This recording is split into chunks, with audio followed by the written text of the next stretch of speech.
Good evening, everyone. My name is Mark Wilson. I'm a faculty member in the Department of Epidemiology in the School of Public Health with a joint appointment in Ecology and Evolutionary Biology as well. Last year at the Fast Food for Thought talks, John Vandermeer, who we will hear from in a moment, introduced me. And at the time, he said we have been friends and colleagues for a long time, since the Pleistocene. And I can assure you that nothing has changed. We are friends and colleagues, and the only difference is it's the Pleistocene +1. John is the Asa Gray Distinguished University Professor and the Arthur F. Trudeau Professor in the Department of Ecology and Evolutionary Biology with the joint appointment in the program in the environment. He is also Professor of Natural Resources and Environment. He's been a senior fellow with the Michigan Society of Fellows since 2010. John's favorite food is piononos in Espanol. In English, piononos. and I think this might make the third talk about, no. John has a long history of scholarship in theoretical and applied population ecology with interests in nonlinear dynamics, agroecosystems, and destruction of biodiversity, with a particular emphasis on the socioeconomic and political drivers of patterns. This evening he is going to try to talk very fast to us and tell us about a very small problem that he calls agriculture-climate change connection. John?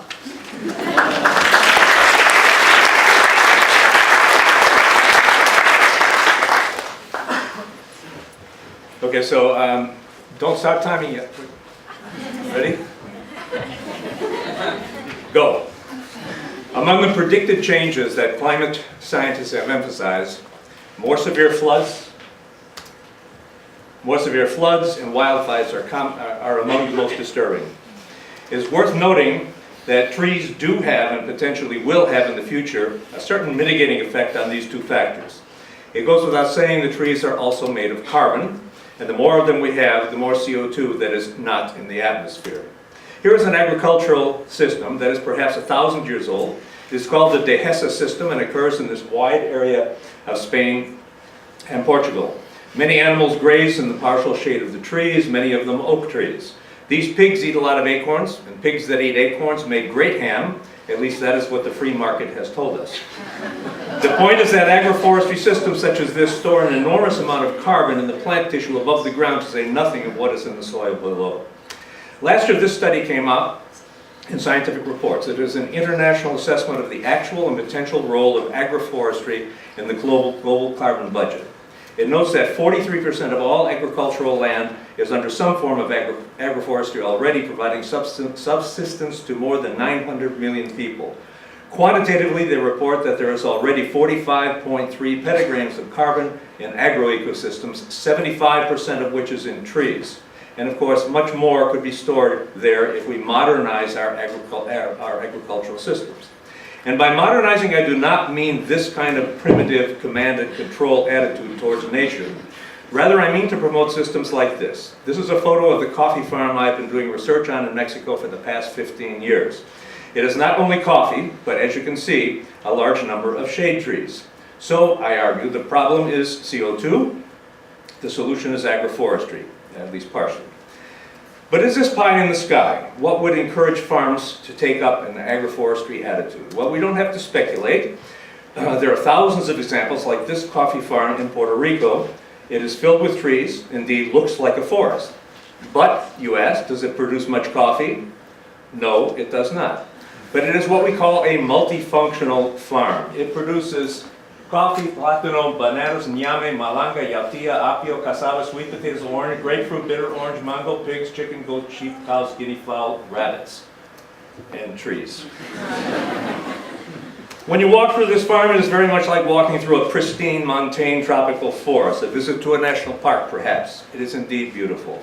This is what it looks like from a neighboring field. As you can see, there's a tree canopy that looks much like the tree canopy in many nearby tropical forests. There's a lot of carbon here. Yet much of the natural world looks like this Brazilian landscape, small patches of forest and a matrix of either treeless sun coffee or treeless pasture. No shade in the coffee and no oaks and pigs in the pasture.